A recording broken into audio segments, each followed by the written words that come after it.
America's #1 funny man. What? Hey. Make some noise. Ladies and gentlemen, from LA to New York, Chicago to Mississippi, let's give it up for America's #1 funny man, Rodney.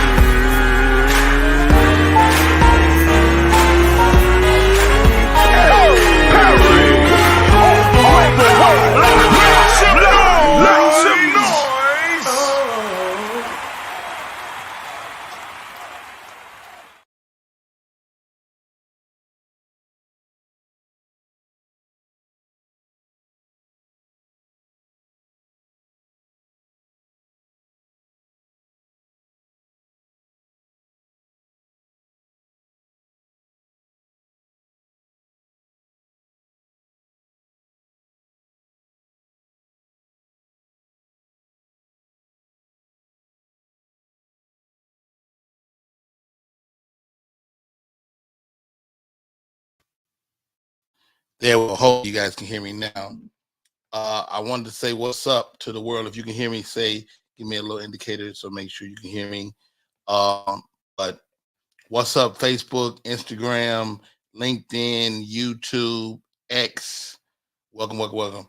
How about this comedy, man? Comedy has really been taking some hits in the face over the last couple of weeks, whether it was Club Shay Shay, Mike Epps, and Shay, Eddie Griffin and Shay. First of all, how about this? I don't give a fuck what they say. They do not want to fight goddamn Club Shay. That you want to say, whether you calling a guy homosexual, whatever you call him, you don't want none of Club Shay. How about that? I don't give a damn who you are. Motherfucker going forward with this big motherfucker, man. This motherfucker, let me tell you about professional football players. They love to fuck people up. That's just a fact. All right, a lot of crazy stuff is going on. First of all, shouts out to Club Shay for taking the throne from DJ Vlad. How about that? As the place to go for black celebrities. Like, you got to think, since Monique and I were on television, there has been nowhere for black celebrities to talk about whatever they want to talk about. And so for us to have that outlet, whether it be on Vlad, whether it be on any of those outlets, you got to know that this is a good thing in general. Angie's place to Beezy, Miss Yvette, I see you. Welcome to the broadcast for my Instagram followers. Crystal Barber, what's up, Crystal? How are you? Long time no see. Annie, how are you, Annie? Keep them laughing. What's up, Zach? Car, how are you, brother? You guys good today? Welcome. Oh, you do hear me. Hattie Mae is in the building. So if you want to join the broadcast, come over to the Instagram. Come over to the Facebook or the YouTube and leave me a message, and I'll leave you the link to come on and holler at your boy. But man, there's a lot of stuff going on. Of course, this past weekend, Chocolate Sundays, Corey Holcomb is on stage, and he went into his tirade of how Dave Chappelle's comedy is suspect. How about this? None of us are undefeated. None of us are undefeated. What I mean when I say that is everybody has a bad set from time to time, including Corey Holcomb, including Rodney Perry, including Dave Chappelle. I venture to say that Dave Chappelle wins more than he loses. That's just my opinion. I've seen the guy work out at length. And when you're Dave Chappelle, you don't have the luxury of just being anonymous when you work. I can still work anonymous as a comedian. I can pop into an open mic and just figure it out. And everybody don't get that luxury.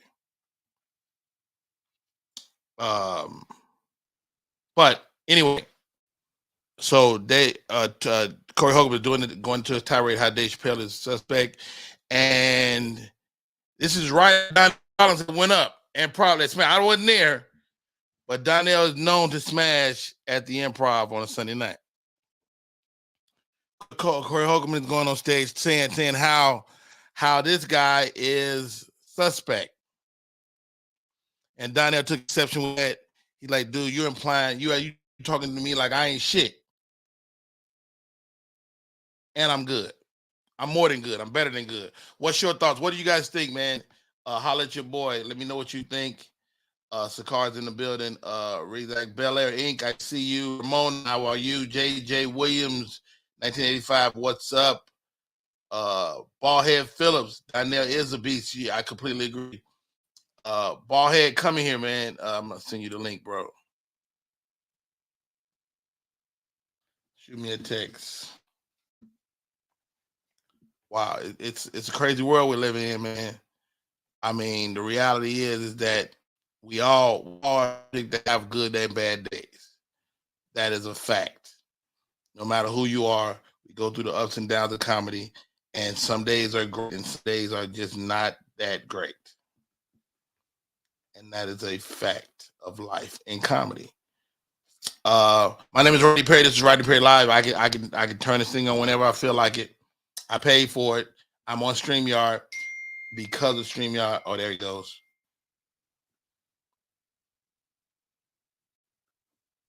My man.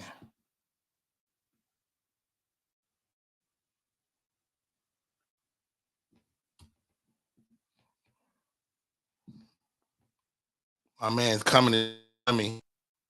The great Ballhead Phillips. Always a pleasure. I missed my boy broadcast a little earlier. Jameek, if he can pop in, that would be dope.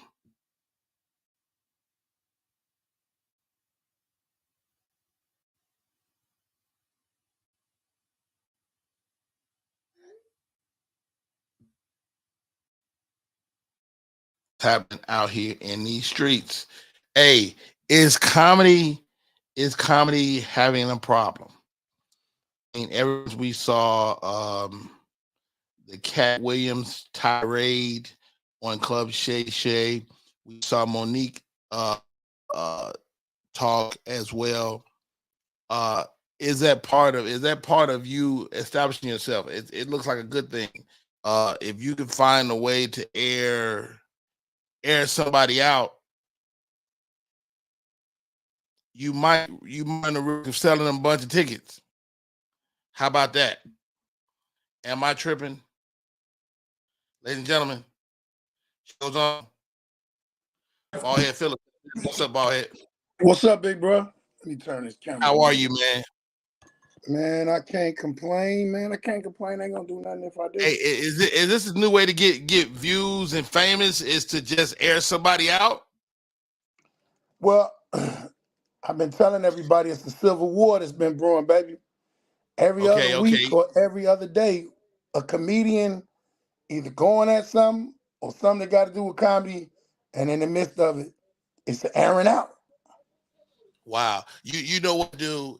There were people when I was coming up that were horrible to me. But so what, nigga? Like, I mean, I don't think to go back 20 years later and go, nigga, you stole my joke. Like, it's literally like Cat brought up the joke Cat brought up about Cedric was from 1998. Yeah. That shit is absurd to me. Am I tripping? Let me tell you what Cat was doing. In my eyes. Okay. Cat was stockpiling. Okay. If you sit up and think of Rodney, everybody. So Cat was ready for years to have that conversation. Right. And he kind of had been saying stuff all the time. And you got to think about how comedy is. Comedy to me, the way things are, is like an unruly house, but everything that going in this house better stay in this house. Which a lot of those things are wrong. Because you know, it was one thing that went on in the houses that shouldn't have went in the house. You know? Yeah, you're absolutely right. And you know what, like you said, like it was stuff that was done to me, you know, as a young comic that I never said nothing about. And I don't know if I ever would. It's like, well, ain't nothing wrong. Ain't nothing wrong with that. Some people, and you got to realize your demeanor. You're not that type of person. Can't nobody No, well, they ain't gonna come to me no way because they know if they don't know, they'll find out that you my man's 100 grand, my big brother. But can't nobody come and say, man, that nigga Rodney Perry, here. What about him?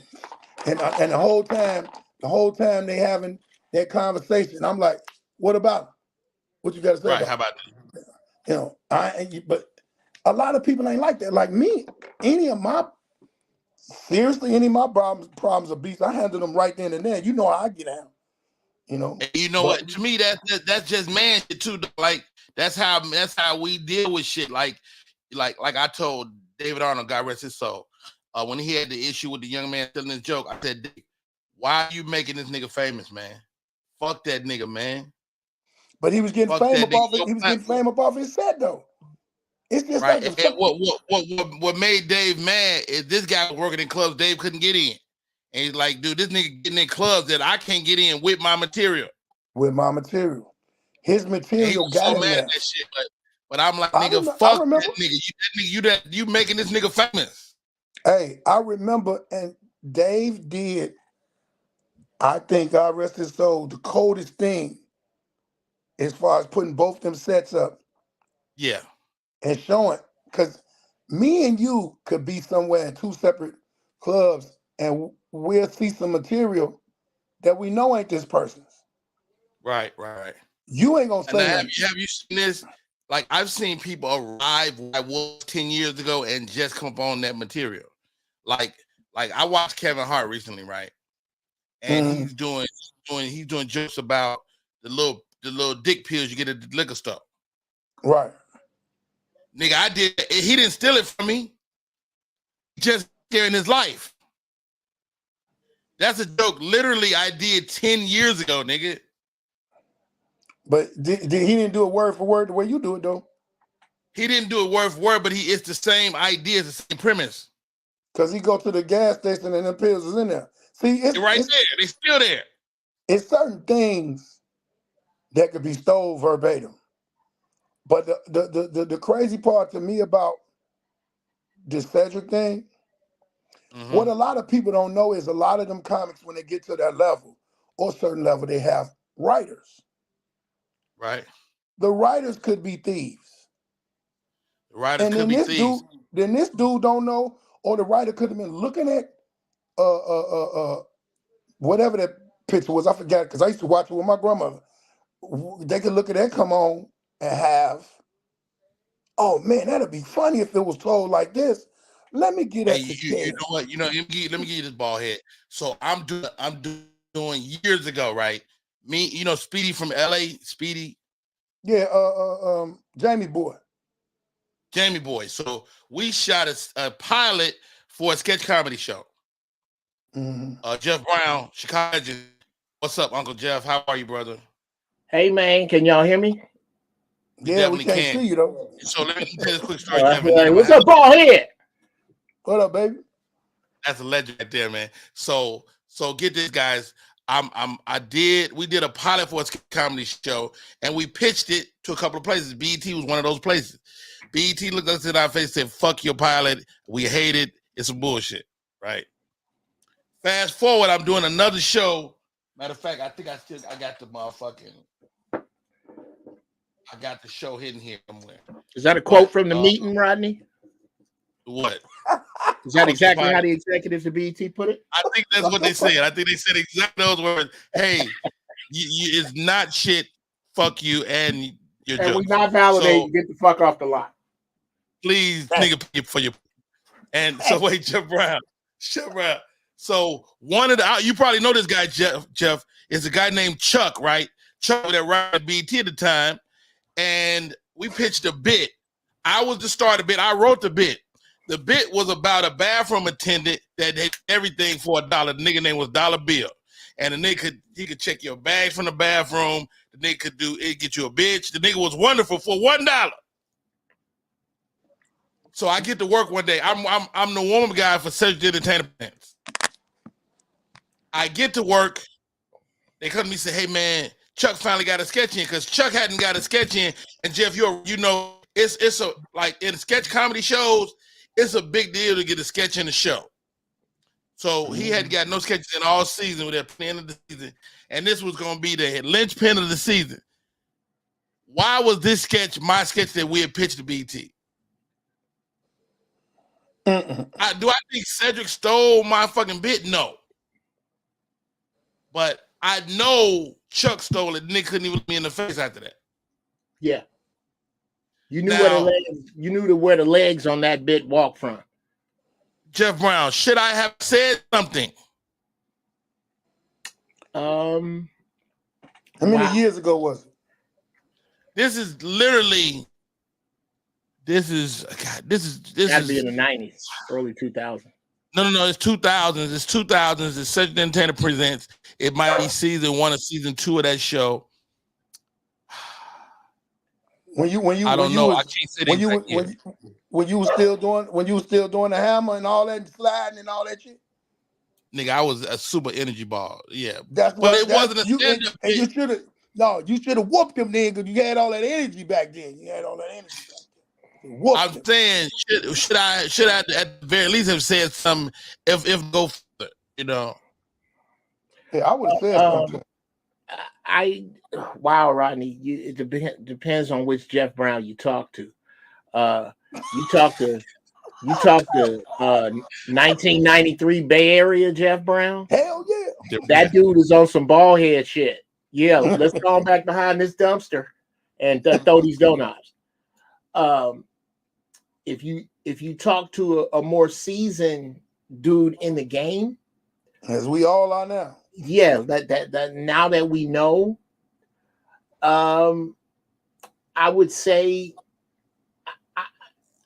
you wouldn't have to do it because you'd have grounds to sue him, because now everything I touch, do, send out, I make a paper trail of so that I can provide proof of access. You didn't know to do that. You know what? That probably could have been the course, but that would have made me take a guy that was probably my mentor and have to sue him. I would have had to sue Cedric. Okay, well, what you do is I call that the suicide bomber. You walk in to a meeting with Chuck and with Sayed, and you explain what happened, and explain to them that you want to work in this game, but I got a chip here. I got a chip. I can go funky with it and let everybody know what you did. Or we can find a way to compensate me, because that's what needs to happen, fellas. Real talk. That's what needs to happen. Is basically what Cat did. Like, Cat shook up the world in terms of going on Club Shay Shay, and really and everything that popped in his head out. I mean, is this ultimately good for comedy? What's your thoughts, Jeff Brown? I think I think it's not bad for comedy, because what's going the first off, the JP Justice is here. Fuck me. I'm better than this. I'm better than this show. Right now, I just got better than this show. To me, brother, the school we went to, and I'm going someplace with this, I'm gonna take you on a ride, it's gonna be worth the trip. The school the four of us went to learn how to do comedy is closed. Okay. That school is closed. Man. These young dudes don't do comedy like I got a bulldog and a Rottweiler. Have we failed as the parents of those kids? Have we failed at getting them the game? No, the internet mixed them up. The internet mixed everything up. Thank you, Ballhead. Here's what happened is you're also looking at the first generation of children of any nationality or race to entirely disavow what came before them. They don't want nothing to do with what came before. Nothing. Man. Nobody in human history has done that. But to get back on the road of your question, okay. Is this bad for comedy? No, I don't, because I think comedy is coming back to the truth. I think the home run wall is in 75 feet closer now that I'm back to doing stand-up. I think that what we have to do is not let facts get in the way of the truth. JP, I hope your day is productive as fuck. Now, Run along and make that money. Okay, Who's who's that? That's got to be Oh, y'all heard? JP. Oh, y'all heard? Oh, yeah, we about to learn too much about your life, sir. You need to mute. I don't want to know JP. nothing. first JP of all, over there. let me say this about. Let me ask Jeff. Jeff, you two are a martial artist. Yeah, yeah, I don't know how we got over there, but yeah. No, because you're speaking from a warrior, a competitive point of view, and I agree. I agree with everything you're saying. Oh, okay. Yeah, I agree. Yeah, you need competition. You need this to happen so that the weak can fall off.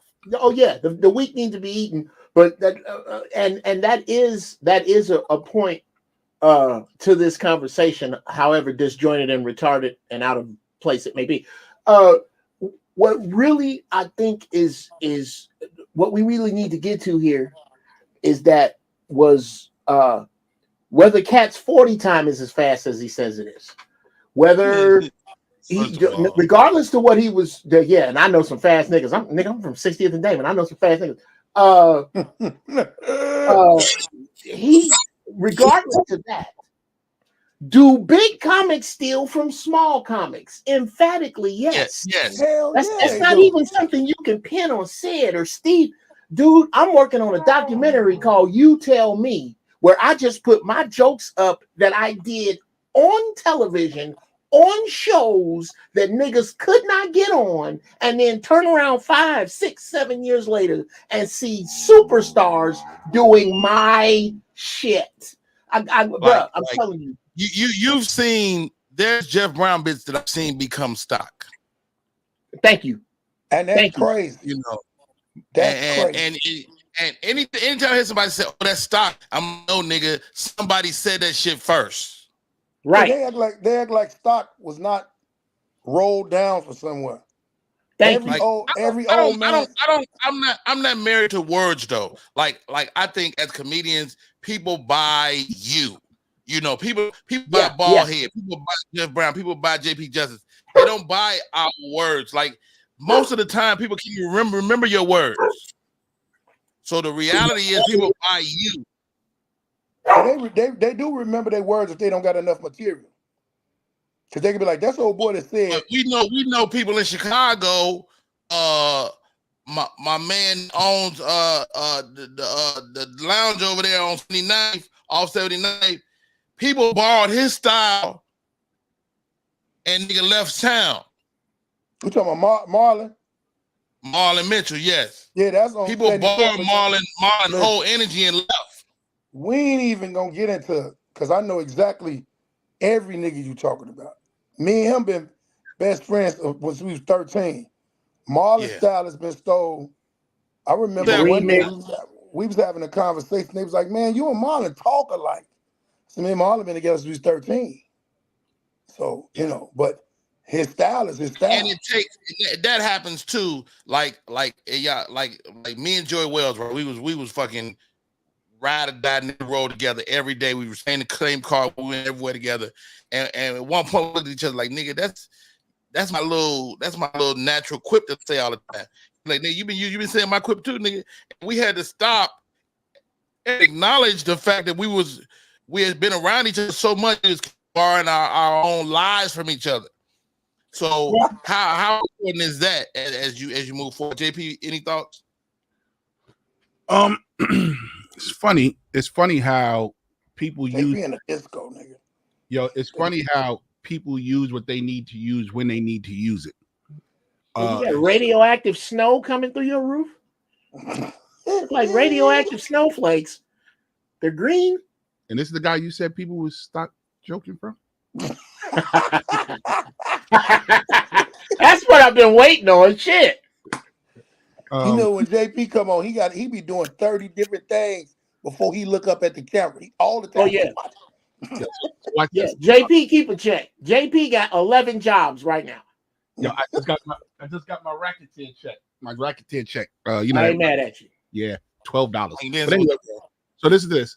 So it's funny how people use what they need to use when they need to use it when it comes to this comedy civil war that's happening.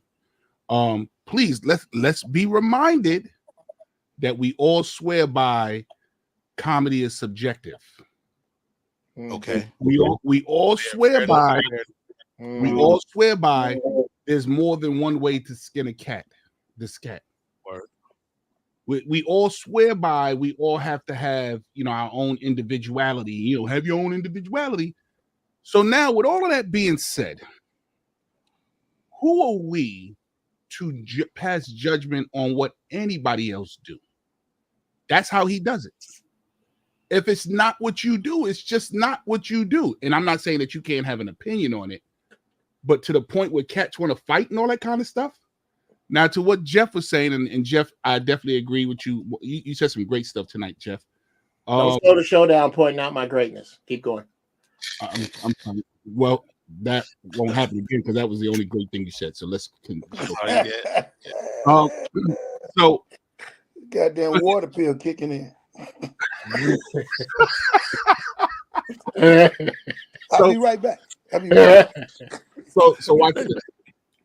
And hey yo, and boy, what you know with that little 12-year-old gaming chair? Yeah, that's the nephew chair, bald head. I got one behind me too while you bullshit. That's that Korean vinyl. Yeah. So watch this. Oh man, how can I say this? And I agree with what you said, Rodney, and I preach what you say, and people be talking about no. People don't give a fuck about what you say, bro. It's the personality that you put with it. You'll be hard pressed to find some original material out here because everybody, and we've all been in this for 30 plus years, and we've been around the world, and I have heard these jokes told in different regions and different time periods and different genres. I've heard these jokes told so many different ways that I have learned to say, then it's gotten this, and listen to the term I'm coining. It's got to be public domain premises at some point. And what makes it individual is that Rodney told it, that Jeff told it, that Ballhead told it, that JP told it. You know what I'm saying? Now I'm not. Michael Collier said you should never let a good joke die. Just because the nigga died don't mean the joke died. But Michael tells jokes. Michael tells two guys walking to a bar jokes. Yeah, and he tells book jokes. In addition to life stories. That sounds like that was written from the book of P. Diddy. I'm gonna take your music Bible. But listen, but what I'm trying to say is, it's the personality that people buy into. It's the persona that people buy into, and I'm not co-signing or what's the word that they use when you back up. I'm not saying that people should be out here advocating for. Right. There was another word that started with a C, but advocating for is also. I'm not condoning the thieves and all that kind of stuff, because I've been at shows and watched JB Smooth's joke word for word with the sound effects and all. So I'm not condoning that. But what I do say, it's hard to argue what someone says is okay. Let's do this, guys. If anything, what have you stolen in your career? 20, 30-year career. If you stolen anything, what have you stolen? I'll be the first to tell you. I used to be the kind of when I first started comedy, I started in the mainstream rooms, right? So I was doing that. I just flew in from Chicago, and boy, my arms are tired jokes. Those jokes. and when improv blazer t-shirt sneaker jokes. I had a rugby shirt with Doc Martens shoes. So yeah, basically collegiate look. So when I first got introduced to what is that called, JP? You borrowed, what did you borrow? You borrowed the vibe? I'm going to tell you. So when I first bumped into black comedy, I bumped into Face Man, Sabrina Lamb, JB Smooth, and GQ. And when I saw them telling jokes, the way I talk, the way I chill with my niggas, the way I say stuff with I said, so I went to the club and I saw a whole club, Uptown Comedy Club, with all of this shit looked like all my hooligans. But I didn't know how to tell jokes like that because I was still telling those. I just flew in from Chicago. So I'm in the vaudeville jokes. Hey, and stamp jokes. Yo, so listen. So I did a show up in Connecticut, and I stole Artie Fuqua's joke. And I did Artie Fuqua's joke word for word, but I did it to see if I can let go and be that kind of a comic, to see if I can open up to crack, because I didn't know how to tell these jokes. I didn't know how to tell them like that. So I stole Artie Fuqua's whole, and I told Artie years later, I was like, yo, Artie, man, and we laughed about it. You know what I'm saying? Right. But that's the only thing that I can say that I deliberately stole. You know, if I've stole anything, I've stole like I remember watching, what's this nigga name? I also stole yourselves a round of applause. Round of applause. Give yourselves a round of applause. No, what's the guy that hosted Comic View the year that we boycotted? He became a pastor. Arvin Mitchell? Lester Berry. Lester Berry used to do a thing where he would talk to the people in the audience and he would remember everybody's name. Like the night he would call back and fuck with them throughout the night. And I thought that shit was so brilliant. I borrowed that.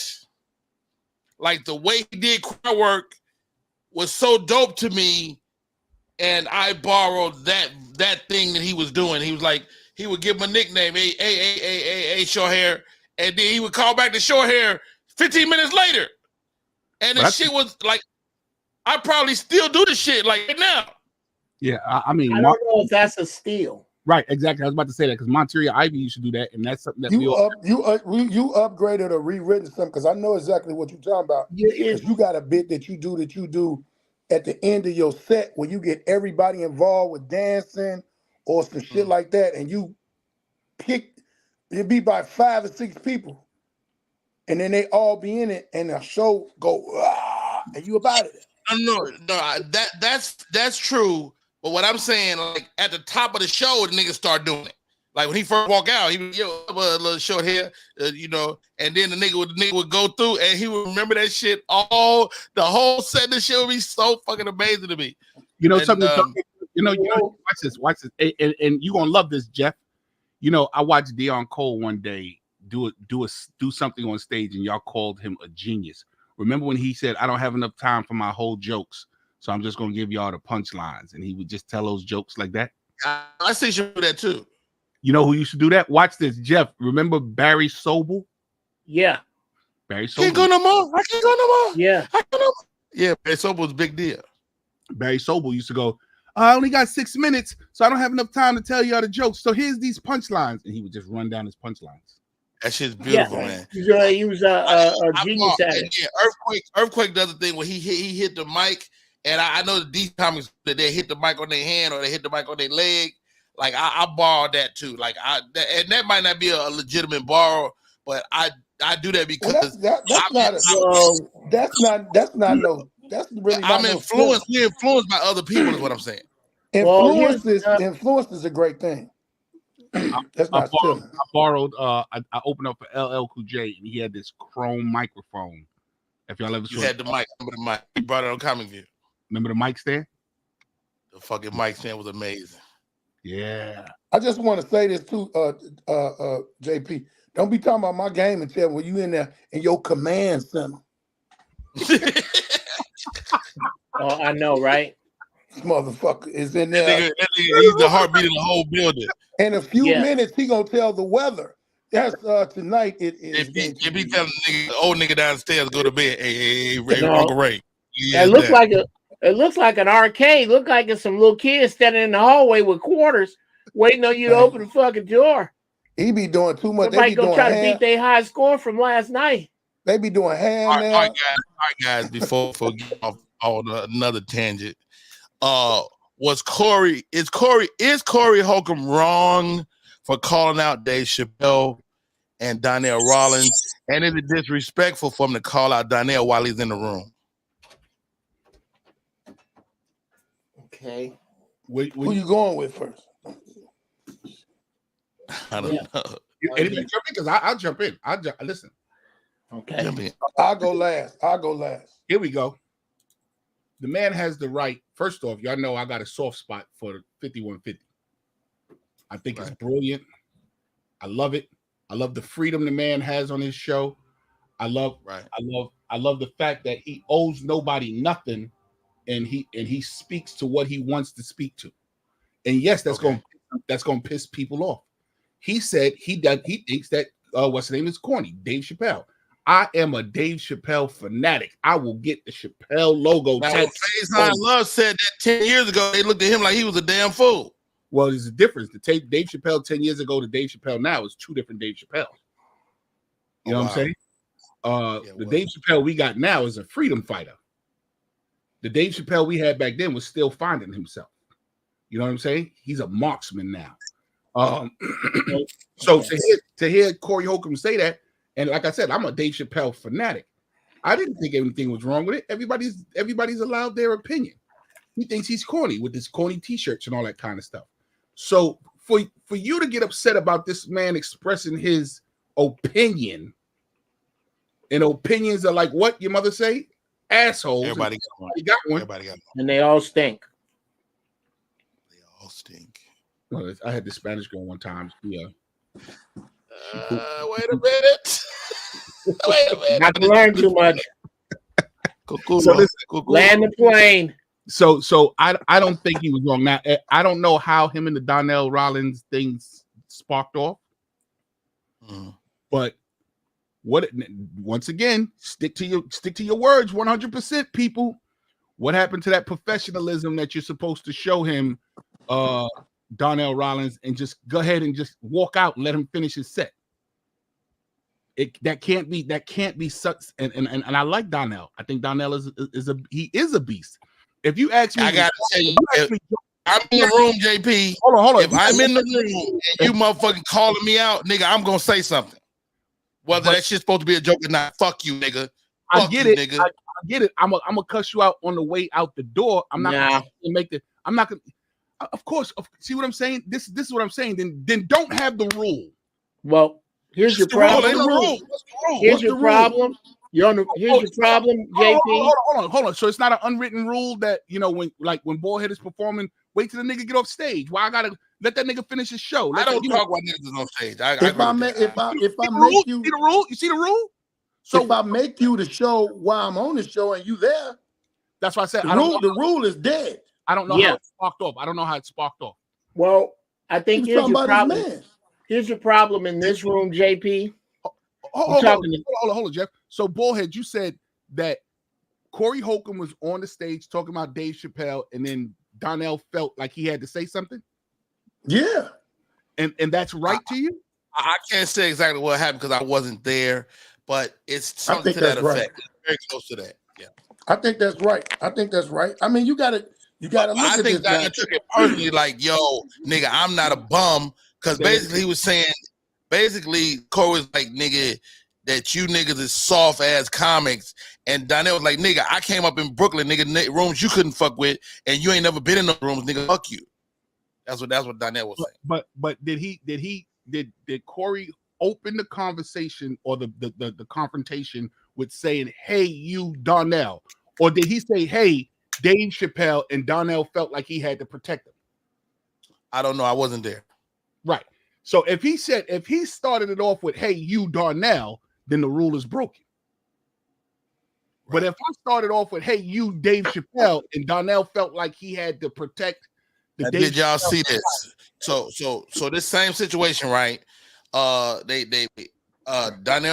first of all, this is a good look for Donnell because Donnell got a special coming out in a couple weeks, and everybody says it's wonderful. So Donnell got a special out. Come on. This is all great publicity. So Donnell, TMZ does a story about this thing that happened yesterday, and they show a picture of Donnell Rollins on a red carpet, and they say, yeah, and this guy Corey Holcomb, and they show a picture of motherfucking what's the kid that just had a heart attack? Right, Rip Michaels. They show Rip motherfucking Michaels instead of Corey Holcomb.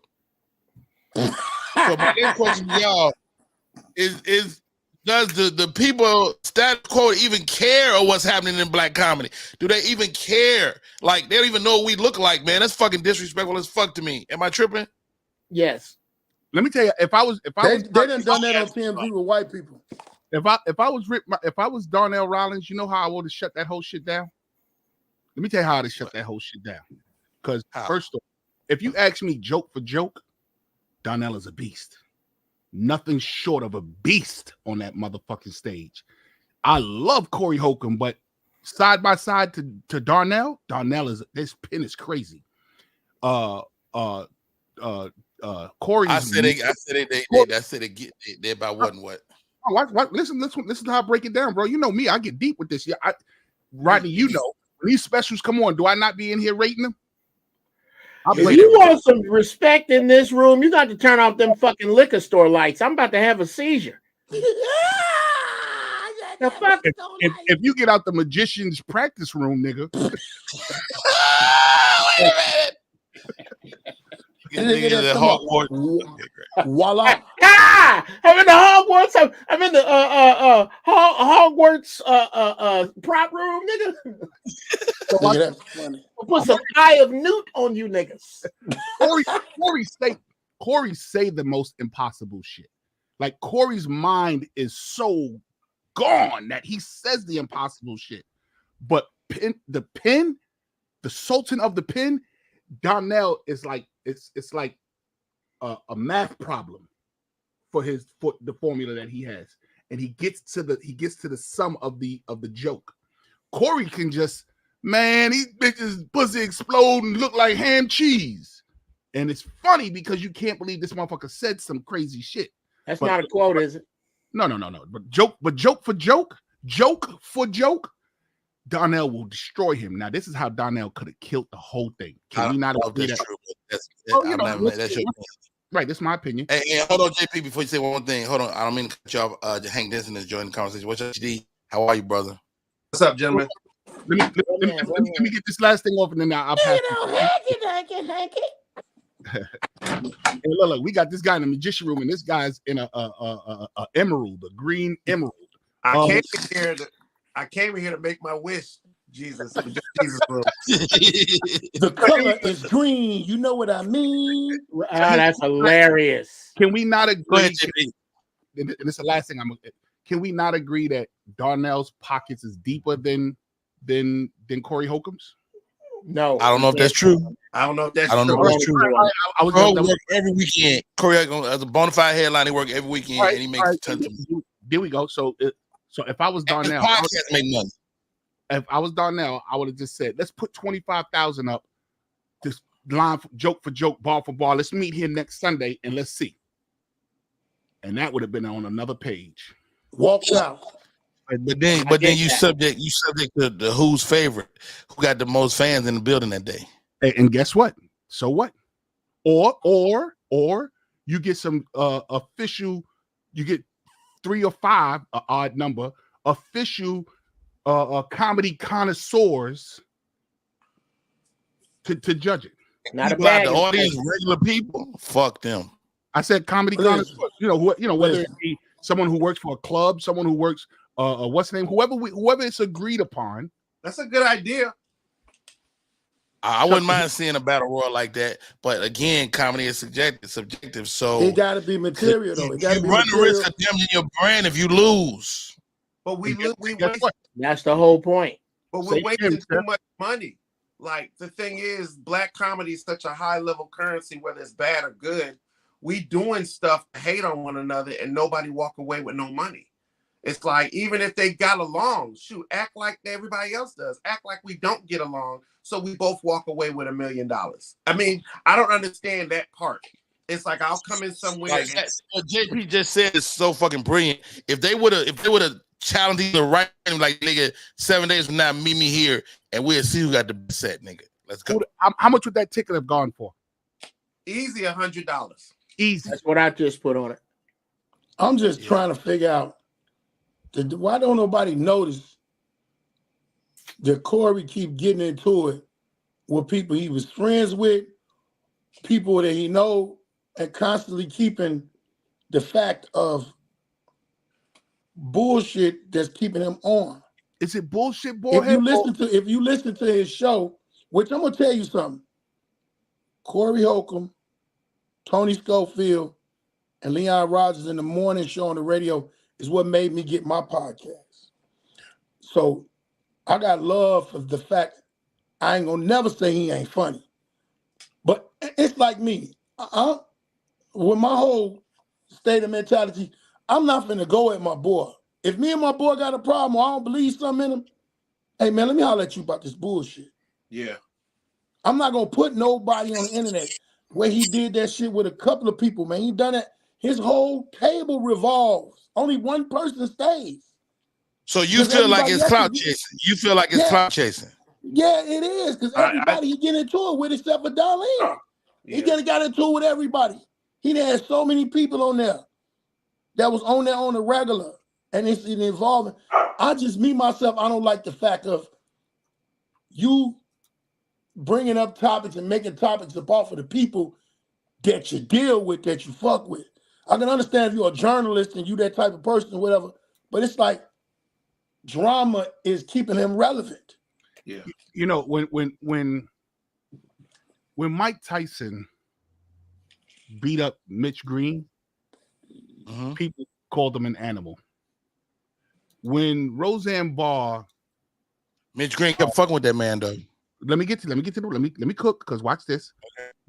When Roseanne Barr talked about that black lady and called her a monkey, we pinned her up on the cross. Goddamn right we did. What I'm getting to is, you now want to flip on somebody for what you know and you made him popular for. You made him popular for that. You made Corey. We love Corey for his I don't give a fuck, say whatever I want, and I'm going to do whatever I want to do persona. We made him popular like that. Now, because it hit somewhere home or personal, we want to persecute him for it. Let me tell you what Corey Holcomb has. Is there certain shit you don't do as a man? Let me tell you what Corey, let me know when it's my turn. Let me tell you what Corey Holcomb has. You have the AP tirade. Let me tell you what Corey Holcomb has that a lot of comics don't like. Freedom. Wow. Oh, well said, JP Justice. What you got, Jeff? Oh shit. Did I just fuck up and lose you guys? Did I lose you guys? Are you there? If you open the lid to that coffee, we're here.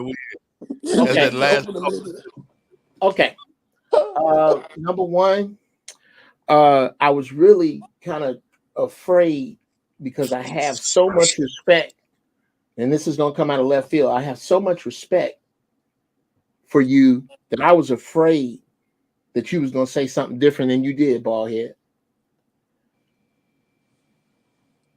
I submit to you that whatever Corey has been through, it brought him up in different Chicagos than we went in, than we came up in. I'm gonna submit to you that on whatever floor of whatever part of the Ickies or the Ida B's he stayed in, it didn't go down like that on 60th and Damon. It ain't go like that down there on 61st and Bishop. I don't know. The Chicago that he claims is a different Chicago than the one I grew up in, because there is nothing that Rodney Perry is on my cry and walk away list.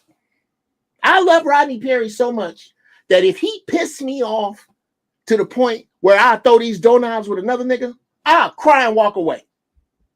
Now, how the fuck is a friend of mine going to have to guard his secrets around me, guard his closest, the things that we shared?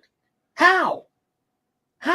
There is not one person that buys a ticket from him that will trust him with a family secret unless they're a goddamn fool. Wow. My issue. I know the reason. My issue is and again, I've had my own beef with Corey. I'm not gonna bring that up. It's just gonna go different the next time shit had happened. I hold the ICBMs. I would destroy Corey Holcomb. I won't destroy his. I can't say I'll destroy his career, but I will certainly set that motherfucker on fire. Oh, he will have to answer a bell the next time that he runs his mouth on me, bruh. It's not gonna go the same. I let the first one die. My grandmother came to me in the swing. Let's not go there, guys. Okay, we ain't gonna go there. Let me land the plane. Here's the problem with what he said about Darnell Rawlings, that would be something par for the course on his show. That's not what he was there to do. He was there to tell jokes. And unless it led to a joke, unless it was the end, the beginning, or the middle of a joke, it was out of place and it was out of order. That's my issue. If you're going to stand on stage and tell jokes, stand on stage and tell jokes. Don't do shit that you know is going to cause confusion, because uncles don't get down like that. Aunties do. Wow. Let me tell you something. One thing I want to say, and I'm done. Growing up in Chicago is really no different than growing up anywhere in the hood. So I want to just put it on Chicago, because we had fathers, we had uncles, we had some men around us. One thing that you know is there were victims, and there was the people that was making them the victims. Predators.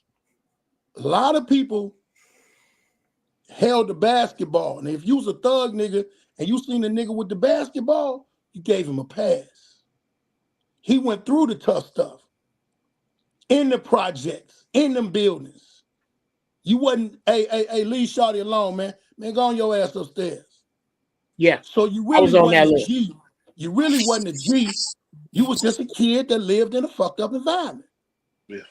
Yeah. Now to grow up and be a man, you tend to either be a man or a man that was raised around women.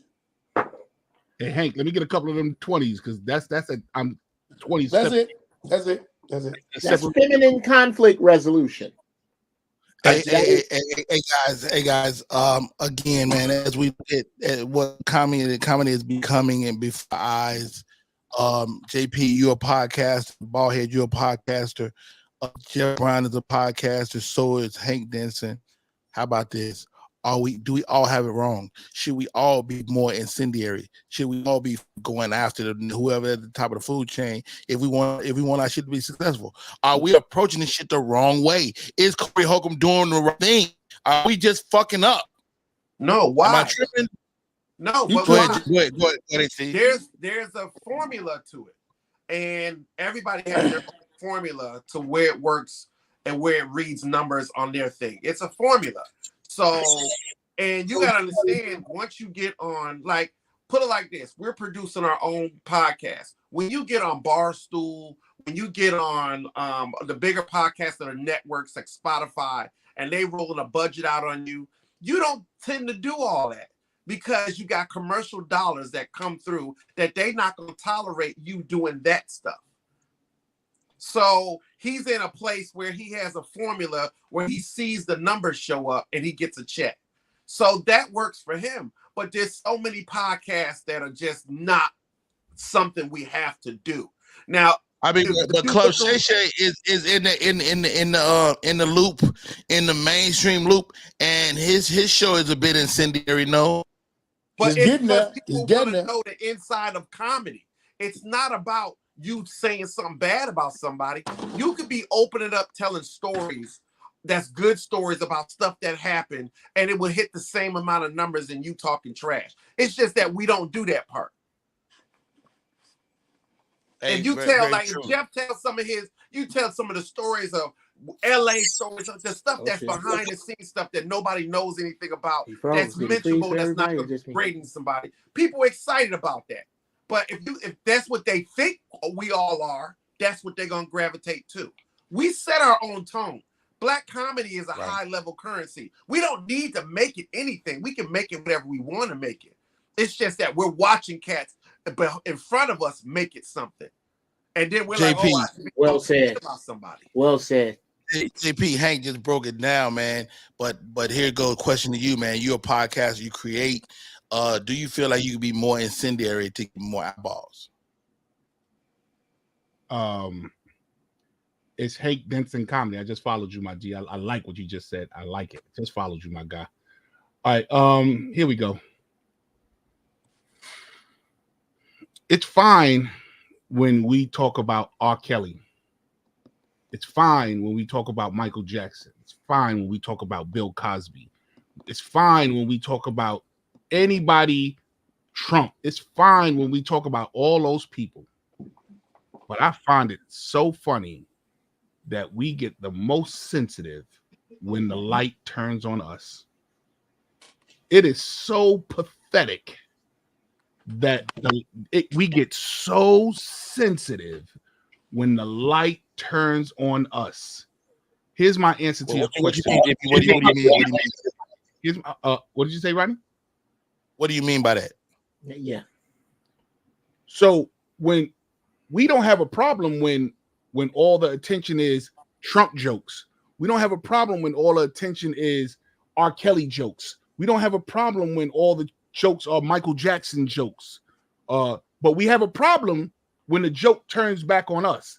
And then we have the nerve to get the highest. You just repeated yourself to explain yourself, sir. I have no idea what you just said. I don't know how that applies here. Okay, so here we go. I need some coffee. Okay, here we go. So watch this. So we have a problem when we don't have a problem when it's R. Kelly jokes. Okay. Oh God, don't repeat it. Yeah, For the love of Christ. The reason why I'm doing it, I'm going, how can you not understand what I'm saying? He asked the question, should we be doing this? And is there a problem for us doing it? And my answer is no. Oh, okay. Man up. Man the fuck up. How you gonna so JP. So what I'm saying to you, JP, my question is, do you feel like you as a podcast need to be more vicious, more Corey Holcomb, for lack of a better word? That's not on your platform. That's not my style. That's not what I got in this game doing.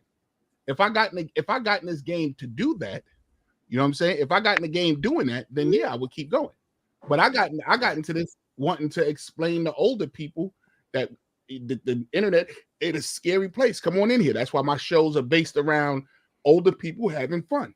I think you take the risk, Rodney. So it seems like you agree with what Corey has done, but you're not willing to do what he's done.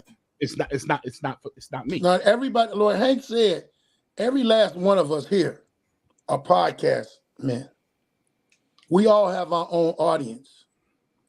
We all have people that tune in to us and look forward to what we're talking about and what we happening. And the majority of what we're talking about is not downing or dissing somebody. We might bring up the fact, like you bringing up the fact about the situation that we all talking about. But we ain't finna down them. And you got 4 people on your podcast, Rodney, that have opinions as men. Because we men first. And it's certain shit we ain't gonna do. Because after the day is over with, I never want to look like a bitch. That's why none of us have probably never put on a dress or a skirt. I don't think funny, because that shit ain't funny. Boyhead, I don't think that's why I won't do it.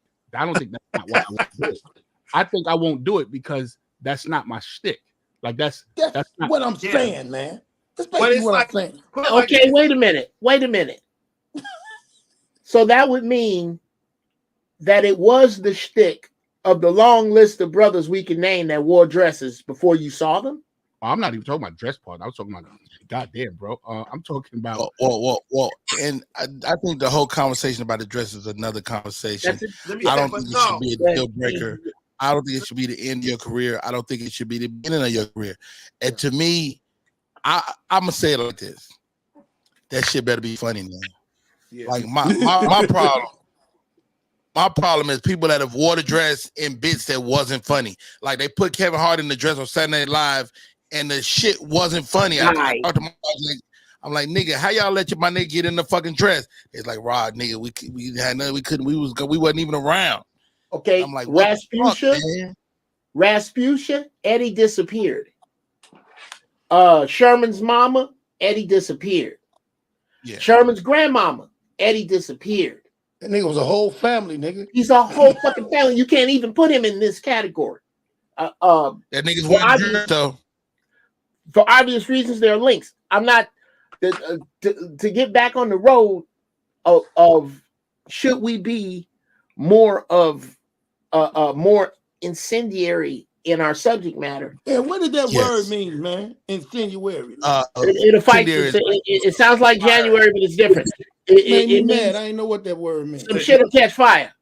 I just was going with it. You see how I was going with it? I got tired. And you did well. You did well. Just You take me exposed too, man. yourself. I thought you were right along with us. Nobody knew you were running alongside. We thought you were in the bus.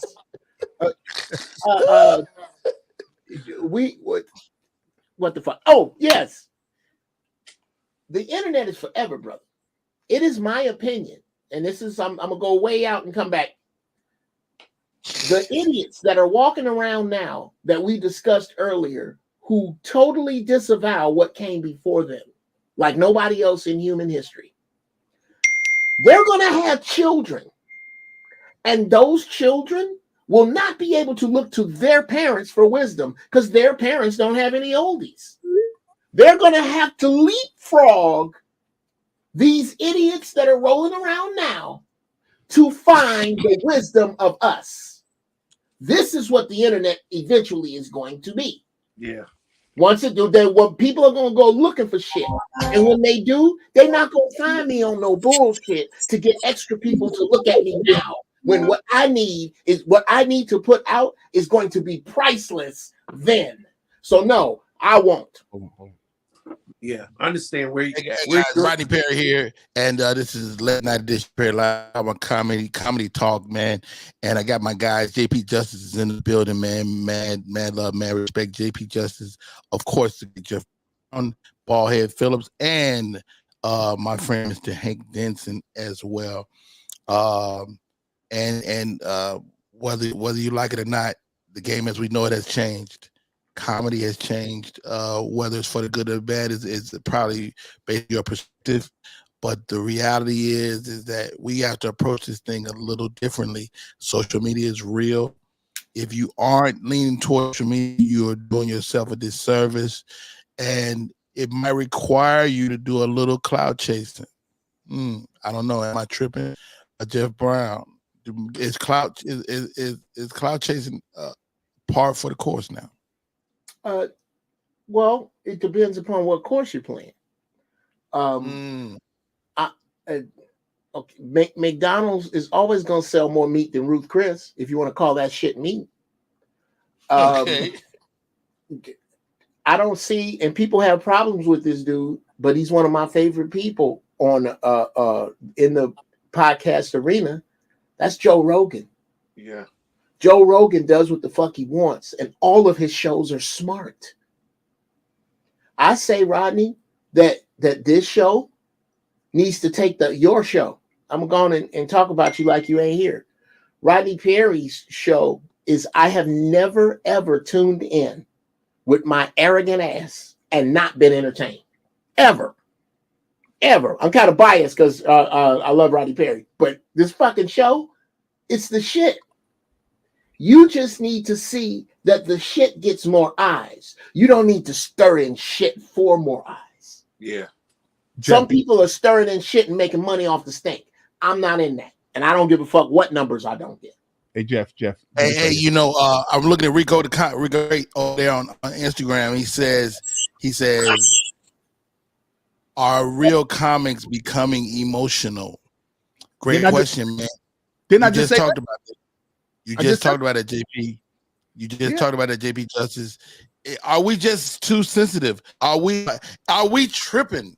Like, I'm hurt. I'm hurt right now. Corey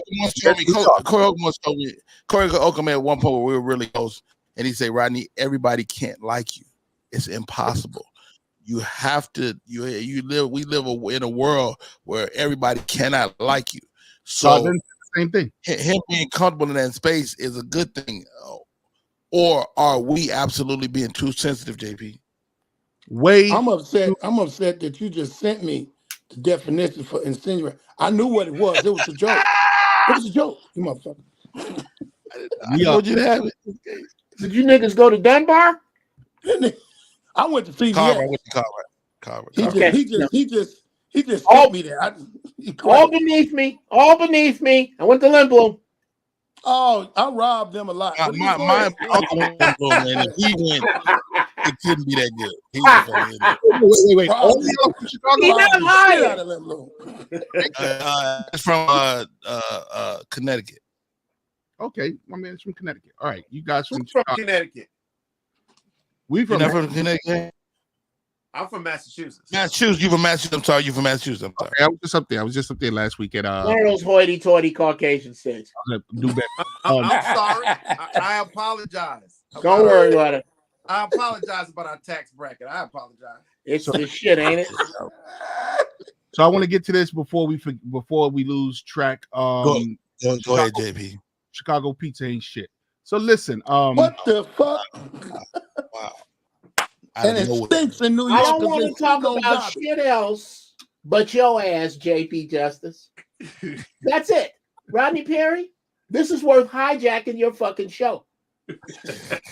I have had pizza in 5 different places in Italy, and where it came from, Greece. And I am telling you right now that, in my opinion, there is no better pizza than Italian Fiesta Pizza on 71st off of Jeffrey. Where they don't, it's something about the way they don't clean the stove or the way they got a D in the window that you might get shot going to get the pizza. It's worth the fucking bullet hole. That is the best fucking pizza on the earth. I wish they would get on internet. I wish I could. I wish I could get on. Bruh, am I not? Go ahead. First of all, Chicagoans have better taste buds than New Yorkers. And there you have it. But you got to realize you can't blame it. You can't blame it on New York. New York is an island that their garbage is floating around the island. It's their smell. Yeah, the garbage is outside all day. Yeah, they have rats instead of squirrels. They the same people that eat hot dogs on a truck next to a urine canal. Who's from New York? Who's from New York? JP's funky ass is close enough. No, I'm in all that they talking about. New York. First off, I want to address Jeff in the front of this Muppet Show scenery that he has going on. I am so waiting for Kermit. Nigga, you are calling me from a video game repair shop right now. I'm just waiting for 2 old niggas to go, oh God. Listen, are you serious? I love this. All of this luxurious shit was bought the first time. Everything I can see from you was owned by someone else before you had it, and was on sale in various people's grasses on Saturday. Those are old vaudeville curtains from what's this shtick that they used to do with Roquefort? Jack Benny. That's an old Jack Benny vaudeville curtain you got behind. I'll have you know these curtains come out of a hearse. Did I say that earlier, Ballhead? I said that. Hey, how about this, man? All right, I had a conversation with a comedian not too long ago. Are you a black comic or something else? Ooh, I'm a black comic. Ooh. I'm a black comic that would love to have mainstream or mass appeal. I am not taking nothing from where I learned and grew and honed in on my comedy. Thank you for that. Like, I hear a lot of young comics that do not want to, young New York comics that do not want to be called a black comic, man. I don't understand why we hate black so bad that we won't give black what it is. They trying to take hip hop from us now. I think trying to take country western music too. Shit. I think no. Country is the blues slowed down. Rock and roll is the blues sped up. It's ours. How about that? Go ahead, Jeff Brown. Are you a black comic or something else? Well, it took me a long time to say it and a long time to be it. I am a black comic because I grew into becoming one. Okay. When I first started, I wasn't strong enough. Ooh, well, we knew that, Jeff, with that white. I wasn't strong enough. That white guy that's in your throat talking. Oh no, but one of us can admit our shortcomings on stage. That makes sense. What I was a lot smarter than I was funny, and there are people who believe that to this day. Yeah. Jeff, I didn't know how to tell jokes for Jeff Brown, and I had to learn in front of Mexicans and white people because black people weren't patient enough. Come on now. I love them. I wanted them to love me the way I love them. Because niggas constantly get the vernacular confused and see me as something other than incredibly fucking militant. Right. And I wanted it. So black people saw you as something less than a nigga, like less than a black person. Oh, they saw Rodney. I carried the banner for sold out comedian. All these niggas, oh my God. Niggas handed me my head in LA when I first started. Yeah. Wow. I had to whoop a couple of niggas' ass, a couple of patrons' ass in front of the comedy act before niggas understood. Maybe not. Put it like this, though. Right. Hold on, Jeff Brown. Go ahead, HD. You hear it all the time. Like, people don't understand, like, when you talk about your debt to income ratio, I'm black. My skin is black. When people go in the room, it depends on if you're pandering in the room for your comedy. But I hear all the time, cats will say to me, Hank don't do no black rooms.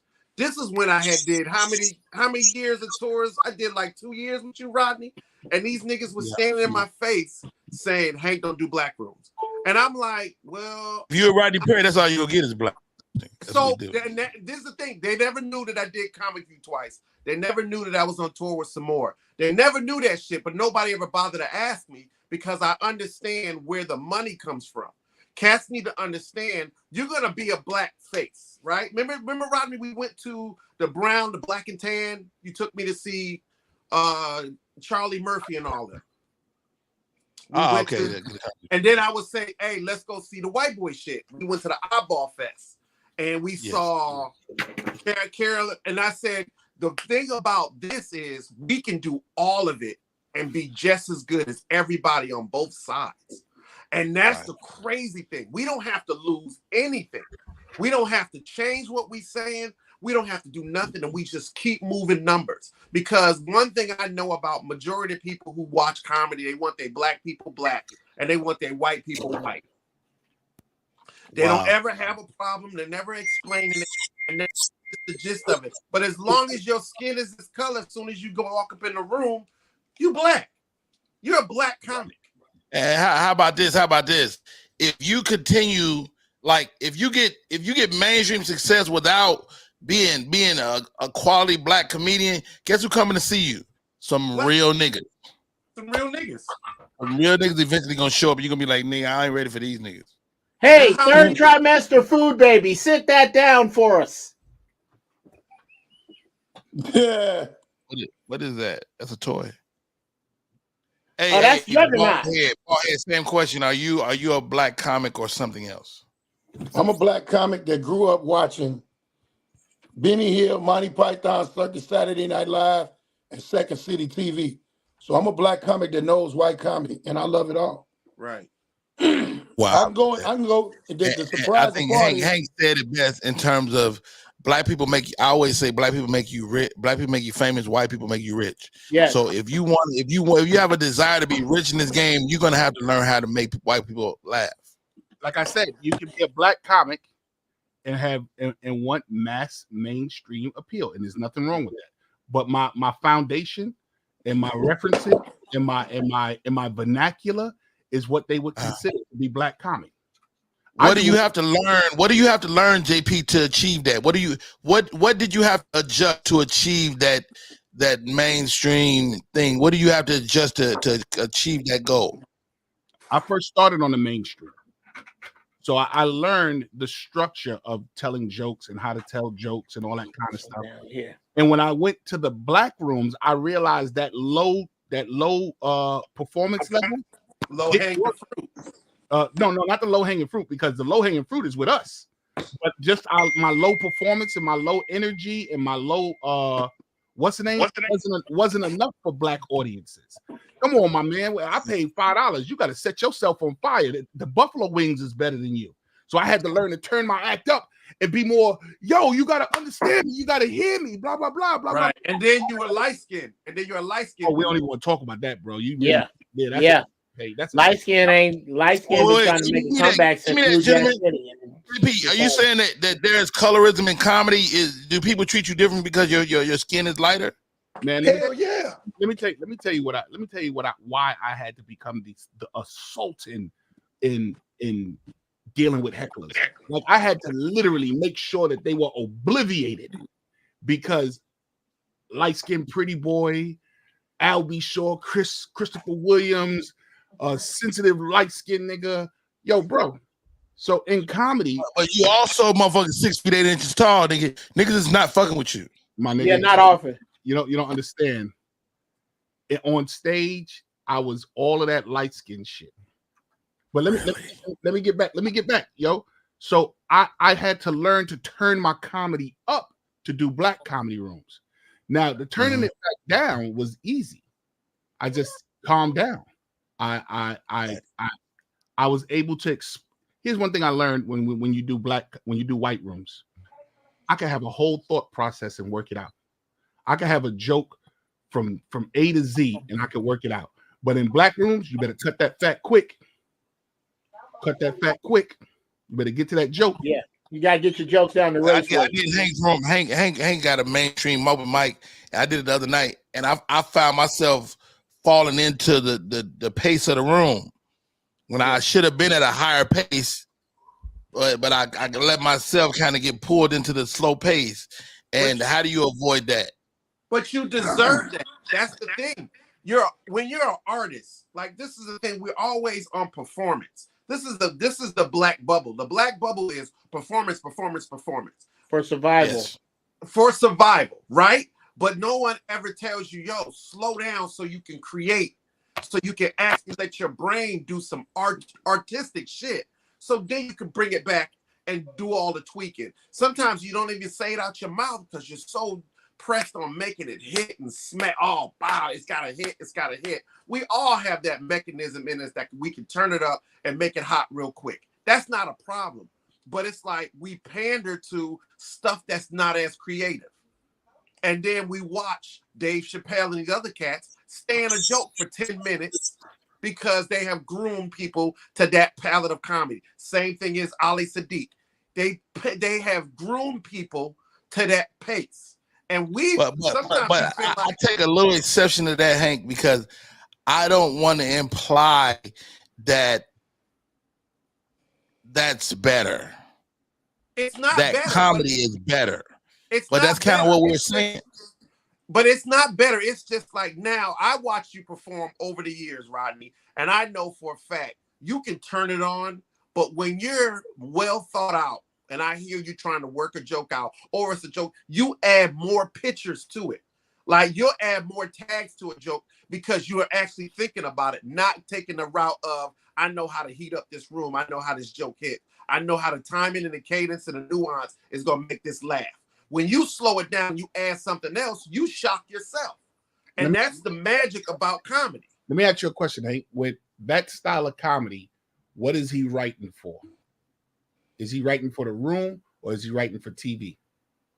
Well, when I see him, I'm always writing for myself personally. Yeah.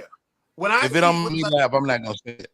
So no, what I mean by, and I like what you said, Hank, when you started off with, you know, we don't want to. It's sort of like we don't have this in black rooms. We don't have the pace and the timing to fail. So we're gonna quickly and we're gonna perform at a level that won't allow us to create, because right now I can't fail. You know what I'm saying? It's for survival, Jeff. So I gotta perform for survival. But that goes back to what Corey Hogan was saying about Dave Chappelle. Like, but Dave is also creating on a higher level too. That's because what Hank said, he's groomed the audience. Well, you didn't get it. You gotta understand, when I started, you couldn't get in certain rooms, right? I started in Boston and the Faneuil Hall, Quincy Market. So I'm like JP, I sound funny. They're like, oh, dude, he sound like this, even though my cousins lived in Brownsville. So what was I going to sacrifice? Was I going to sacrifice sounding like everybody else to get more work? Or was I going to go ahead and get somewhere where they were going to let me do what I need to do to stay in it, that I felt good? Because I felt like I was cussing. What did you do? What did you do? What I did was I was like, I'll do the things that work for me. Like, I've opened up for everybody. Bernie Mac, all these cats I did. Cedric, these shows with dudes when I was doing white rooms. Some more, all of them. Even back in the day, I was doing shows with T.P. Hearn and all them. All of them was coming into Connecticut and doing shows with them in Boston. And I was like, yeah, this is cool. And it was the thing. I got booed at the Apollo. Talent told me to my face, you look like you got two parents. You wearing Nautica and khakis and Eastlands, they gonna boo you. And I got booed. They booed the shit out of me.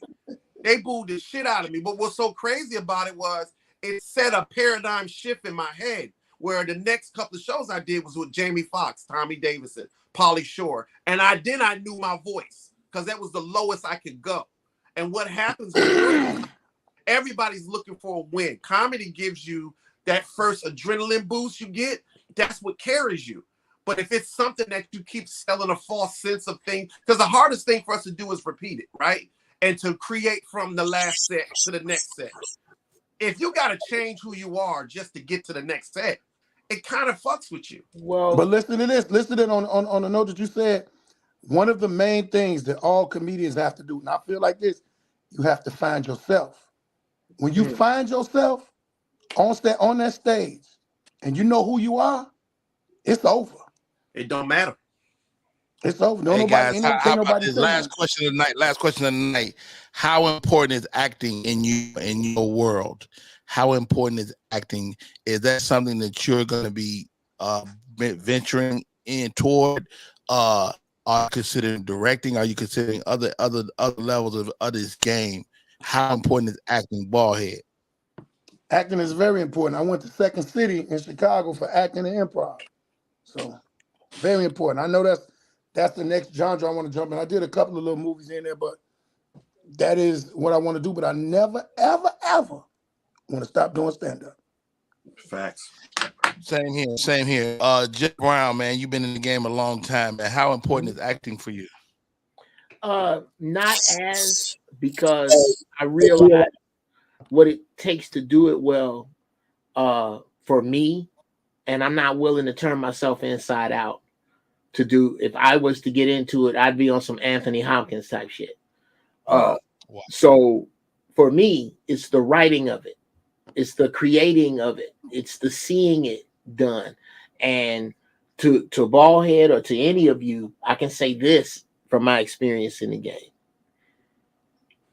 You are doing, and Rodney can probably co-sign this, you are doing yourself an incredible disservice if you are not in an acting class constantly as a stand-up comedian. Constantly. I don't give you ain't got to pay a lot of money for it. You just need, because it's a different muscle that when you come out here and they call you in, the worst thing in the world is he's funny, but he's green. You do not want, because now they put you on the Ferris wheel for 6 months to a year. They ain't gonna even think about you. You need to walk in hot. You need to leave auditions and have him go, who the fuck was that? And not because he was so funny, because he was so animated, because he was so big, because he was so prepared and he could act. If I could tell you anything. This is how important is the acting muscle in your world? First off, I want to say this. How dare Jeff say that about walking green while Hank is sitting in the Emerald? Don't disrespect my man like that. I'm gonna go watch Robin. There is a broke Miss Pac-Man over to the left of you. Yes, sir. It's not broke. Nigga, service that thing. You got to walk. Listen. It's not important. Fuck acting.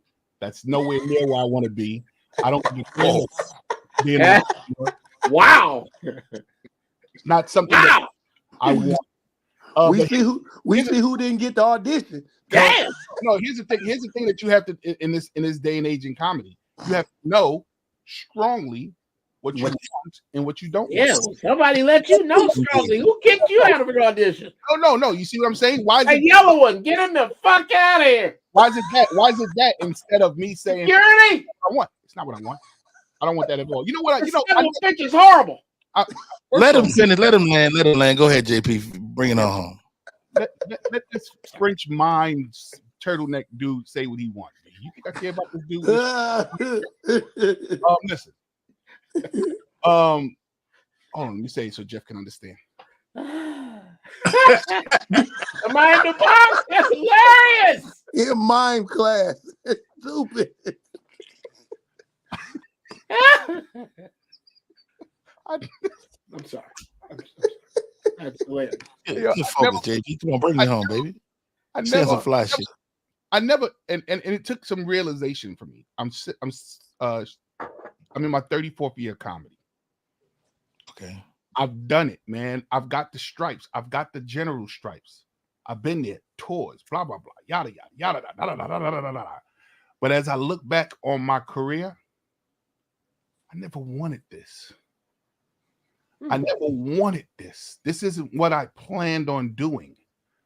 When I got into comedy, I got into it because I wanted to be a radio disc jockey. I wanted to be an on-air personality. I wanted to be Frankie Crocker. I wanted to be Chuck Leonard. I wanted to be all those guys on the radio, Mike Shannon, Jeff Fox, all those guys.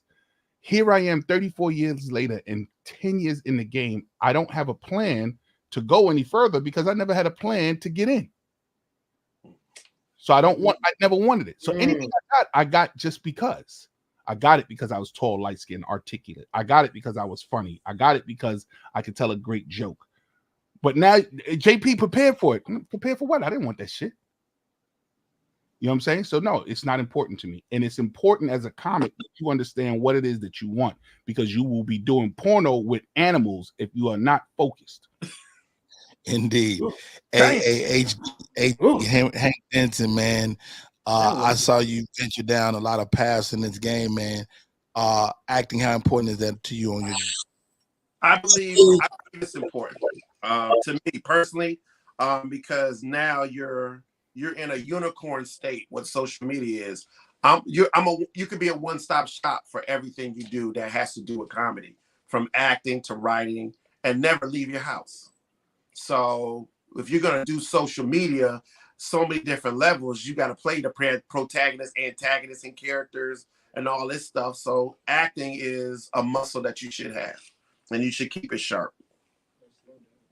For me, I remember being a young comic in LA, and what I noticed is all the guys that were working were also actors. All the guys that were actively working, whether it was comedy clubs or whatever, whether it was Guy Torrey or any of those guys, they were also actors. And so I began to just follow in their footsteps. I felt like, like you say, JP, I didn't have a plan, but I saw the people that were where I wanted to be, and every single one of them. Like, I attribute my longevity, my 30-year career, I'm relevant today because I'm an actor yesterday. Yeah. And that's helped me throughout my career. And people might not know me. You did 30 movies last year. I did 75 movies when you bullshitting. I've done 75. I'm always in my office. My wife loves TV. She will bust out, I know Rodney was in this shit. And you know my wife. I'll be like, girl, shut up. Yeah. Nigga done everything. Rodney will make you swallow a joint. If you mid-pull and you didn't know Rodney was in the movie, nigga, that's Rodney. Seeing this nigga that walk past in the bathroom. Speaking of historic comedians, she has just joined her name is Sylvia Traymore Morrison. Yes. She was an associate writer on Saturday Night Live during the Belushi era. And while I got to sit down and talk with her, man, and we talked about everything from Muhammad Ali to Richard Pryor, and she was there and she survived. And if you ever get a chance to talk to Sylvia, if you grab the link, Sylvia, you're welcome to come in, man. And but we're about to pull up. It's hour and a half. We had 90 minutes, man. It's been a great chat. Thank you, JP. Thank you, Jeff Brown. Thank you, HD. Thank you, Mr. Ballhead. And thank you, Rodney Perry, man. Thank you, man.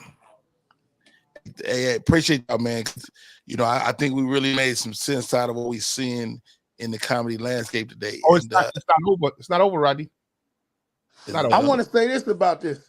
I don't think we've even begun to see the ramifications of what Cat started. You said that we're not done. Oh, it's not done, brother. It's not done. Because if you notice, it's fire and cannons being shot off from different states every week or every other day. Let me tell you something. What what's his name? Paul Mooney said. before he passed. He said it's going to be a great big raging forest fire, and a lot of comedy casualties is going to come out of it. But at the end, when the smoke settles, the real comics are going to stand. This battle, this fight, this war that we see that's been waged is long overdue. It is too many hobbyist comics in this business. And don't get me wrong, if you're in it not to be famous or not to be successful the way we've been hunting at it, that's fine. But get out of the way. Get in your lane. Because some people's lives depend on this. And you're in the way. So it's not over, bro. It's not over at all. Some people. So you're implying that those hobbyists are in some way in our way. Is that true? Oh, for sure. Hell yeah. They take up stage time, if nothing else. And take up creativity. Here go a joke. Watch this. That great joke that this guy who doesn't give a fuck about this career has now created a joke instead of allowing somebody else to create it or even say it or even selling it, and now you can't say it. And I wanted to take real quick, Rodney. I wanted to take you down off of the cross of what you think you stole. Take me up. Saying that you stole calling back audience names. That's like saying that as a basketball aficionado or as a basketball player, you stole the layup. Right. That's a layup. That's a movement. That's a stand-up movement. I don't think you can steal it. Technique. It's a technique. Yeah. It's just something. I mean, bruh. I saw it and I said to myself, that shit's fucking brilliant. Yeah, and it's brilliant. The way the layup is brilliant. The way a defender can't get to it. The way the attributes that a layup have to basketball, calling back audience nicknames has the same attributes to stand-up comedy. I agree. Wow. If you can't do it. Guys, hold on before we get out of here, ladies and gentlemen. Welcome to the show, Sylvia Traymore Morrison. Oh yeah, that's what's Sylvia. Up. Yeah. I accidentally happened upon Rodney Perry. Most people that know me in comedy know that I love Rodney Perry because he's been so instrumental in so many areas of my career. So for the guys on here that may not know who I am, my name is Sylvia Traymore Morrison. I've been in the game for 55 years. I've been in the game before they even had anything called an open mic. There were no comedy rooms. There was nothing that you could do in terms of getting on stage to show your gift unless you had some private white boys that could let you in. My first manager was Red Fox. I'm going back. I'm taking y'all back. I was managed. My first manager was Red Fox. And y'all excuse me because I just finished a gig here at the MGM tonight. So I haven't left yet because I wanted to play some slot. But I'm glad that I ran into this when I saw JP. I was like, oh my God, look at that. I've been on the live with you before, right? Yeah, but I mean, this whenever I do see you, it's like a pleasure. So I just want you guys to know that after 55 years, and when Monique mentioned me the other day on the Shay Shay, well, last week, whenever it was, when she mentioned me, I had to do a whole story on social media that I'm working on. Say it again. No, we're listening. No, it's up. You got the floor. You got the floor, Sylvia. Oh, thank you. So I was absolutely delighted when she did that. I'm currently working on my Netflix special, but because very few people know me in the comedy world, and I've been in this game probably longer than everybody with respect to the up-and-coming comic. I hear people say they have 40 years. I was talking to Barbara Carlisle the other day. She said she had 46 years.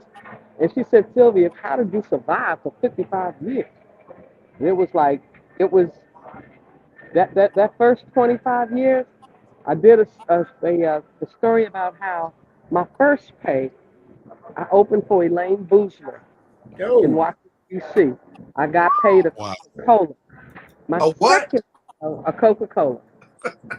Damn. My Damn. second show, I opened for at the same club for Rosie O'Donnell, and I got a Coca-Cola and $5. That was my raise, $5. You got a So raise. I You got a hear raise. people talking about they gonna give me my money. You know, it's like so hilarious to me because back in those days, it was a whole different world. I came up with Slappy White. Like I said, Red Fox was my very first manager. Richard Pryor was brand new. As a matter of fact, and Rodney knows this, I'm the only woman ever, so I've been told, ever to host a major roast, which I replaced Richard Pryor for Muhammad Ali's roast at the Apollo Theater back in 1979. So because I have so much stuff that most people don't know, Netflix said they're not going to do like a 1 hour special. They need to do 4 episodes because I go all the way back to Duke Ellington. I go back to Sammy Davis Jr. I go back to these guys. You know, it's like nobody knows this. So I'm excited that Wow. Monique looks out for me like she does. She promised me. Look, Rodney was in Vegas when Monique was doing her residency, and she invited me to do the show because she had seen me the week before. And no, she hadn't seen me yet. Rodney told her that I was in the audience because I had just met him that night. And I just don't know what I'd have done if Rodney Perry hadn't been there because him with his wonderful self took his camera out. Y'all also got to remember, we ain't had no cameras back in the day. People said, why don't you have to? I toured with Whitney Houston for 23 cities, okay? So it's like Rodney said to me the other night, he said, wait a minute, Sylvia, who else was on the show? I said, nobody. I opened and she closed. Wow. That was it. I opened, that was in 1986. So when I get a chance to She was see, doing 30 minutes in front of Whitney. It was just them two. yeah, I opened and she ain't want nobody else on the show. I was doing comedy and I'm an impressionist. How many times I see all the guys that are impressionists on the Steve Harvey show, on the Late Night Show, on the View, on the this, but not one of them have ever invited me to be on the show, and I had to suck it up and feel like it's not my time.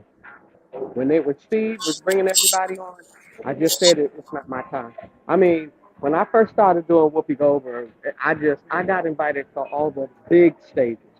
Big stages. As a matter of fact, I just did Sherry Shepherd for Black History Month on her on last year's Black History Month, and it was the #1 show. When they went on vacation, the network said, "Put your best show on first," and it was the show that me and Senator Warnock did on Sherry Shepherd. So it's just been going, and I hate to get online and act like I'm bragging or anything, but I thought about it. No, not at all. I beg your pardon? This is something that we need to understand, especially with great women and great performers like this. And like you said, Jeff, the young want us to forget about the stripes that we have earned and think that this doesn't mean anything. This means everything. You would never tell a Vietnam vet that that war was unnecessary. The things that she's done and the things that she has been through and the things that she has seen and the doors that she has opened and the opportunities that she has broken through for other people need to be acknowledged, bro. Yes. And you know what, JP? That's exactly what Monique said, and Whitney Houston was like, "I don't understand, Sylvia. You're gonna get some play from being on this tour with me." But it's like I sit back and I look at, when I was coming up, I didn't even know any black guys in comedy other than the ones that we all know. There was Jimmy Walker, there was Bill Cosby, there was Nipsey Hussle, there was Flip Wilson, there were all of those people. But when you talk about black women, you got Moms Mabley, who died in 1975. I got my history down because I gotta know it when I do these TV shows, because they'll try to bust me out and make me look silly. And then there was LaWanda Page.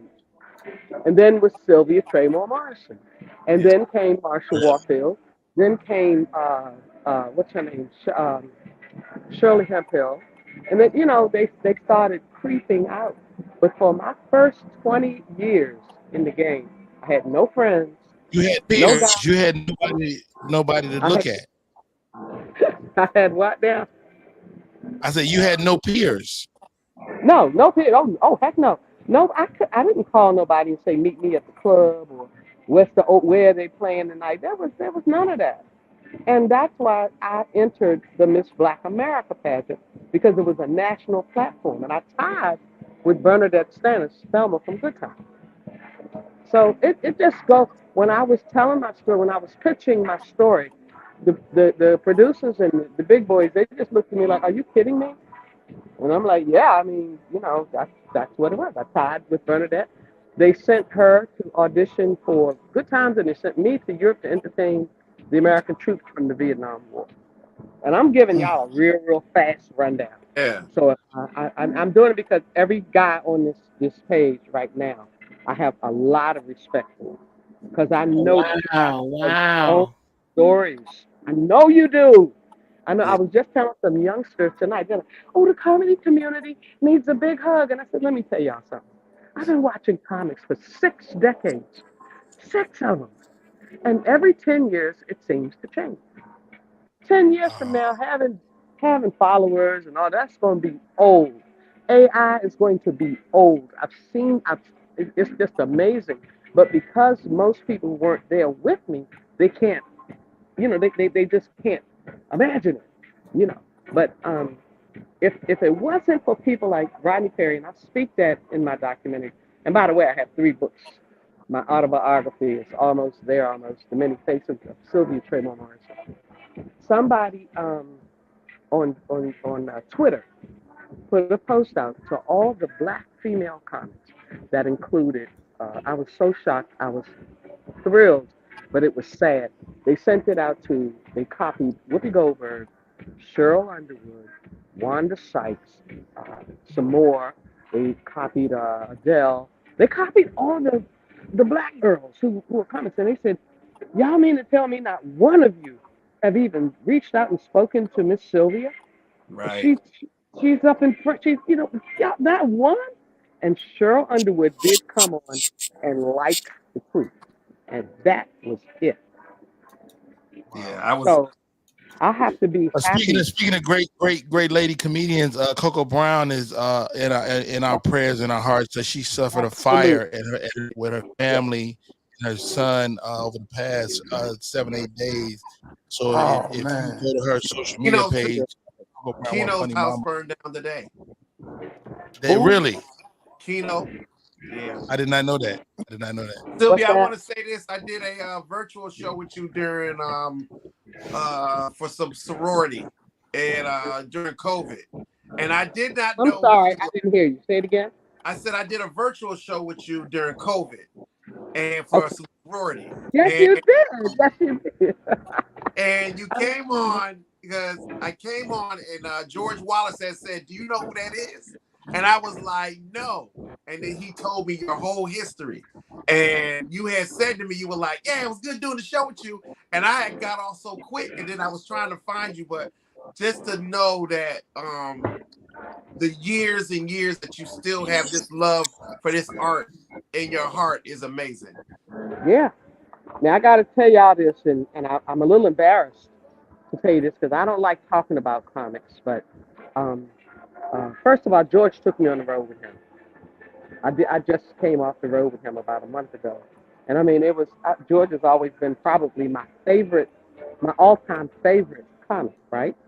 And he had mentioned to Dean Edwards and Godfrey that this is online. He said, y'all need to hook up with Sylvia. She's like, you need to hook up. So I see Godfrey on a he was about to go live on his post or his whatever, I guess it was his podcast. And I spoke to him and I said, George suggested that we meet. And he said, well, who are you? I mean, just like that. And I said, well, if you don't know, if you like, you can Google me. And he said, what? Google you? Are you crazy? I'm not Googling you. And I said, wow, I mean, I don't know. And then Dean told me, but Dean and I have since patched it up because we both laughed so hard. Dean asked me, did you want my autograph? Or what's going on? Did you want to get an Oh my God, they are just. Ooh. Hey, So I'm looking at some old pictures of you, Sylvia. Hey, girl. L, you was y'all killing, are too funny.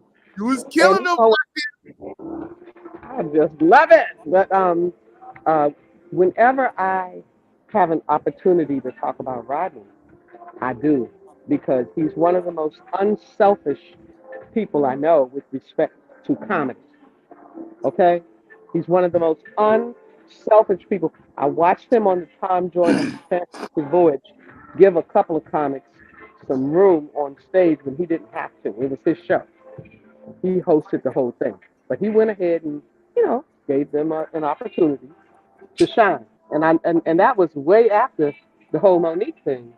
Um, so it was. I just have a lot of respect for y'all.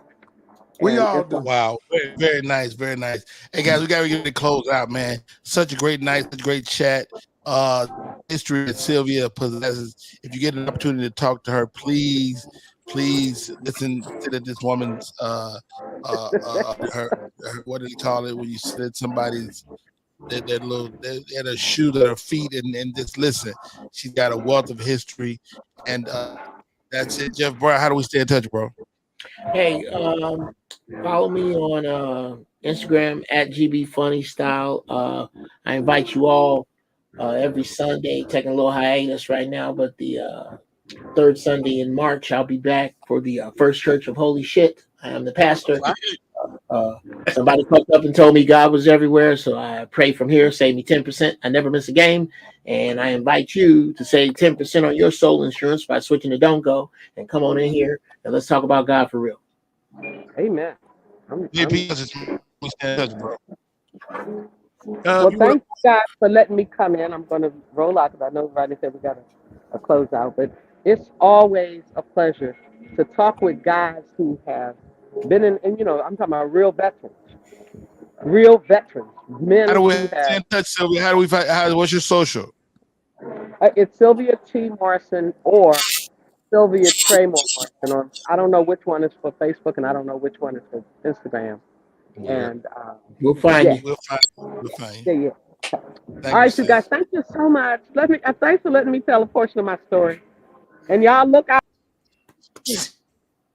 Damn, I'm sorry. Damn, Rodney. Thank you, Sylvia. Rodney's a cold piece, ain't he? Hold on, bro. Don't do that. Don't do that. Nigga, kick your auntie in the back for a close parking spot. I'll see y'all later. Take it easy. Thank you, Rodney. All right. Yeah, Rodney. I don't look at you the same anymore. Damn, the hot button over there. You guys are assholes, man. Rodney don't First get of all, it. if you ever talk to me in real life, that I do got an itch trigger finger when it comes to hanging up, and I did not mean to do that. All right, the big ass fingers, man. The big ass fingers. Yeah, man. Okay, yeah, I know. Last words. I know. Dialysis. Okay, yeah, bye. Yeah, heart attack. Okay, yeah, bye. JP, how do we stay in touch, bro?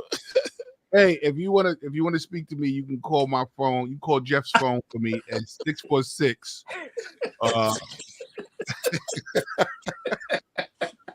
Stupid. Why? Why? Ladies and gentlemen, look, it's the same on all social media platforms. JP Justice Labs, man, come on through. I just been doing a whole lot of experimenting on social media lately. I had a great time, man. And this is what I was talking about, the comedy sanctuary, when we talk about all things comedy in a safe space. I respect everyone's opinion tonight. I really love the fact that we was able to express and be men about it. We don't have to agree, but goddamn it, let's hear it out.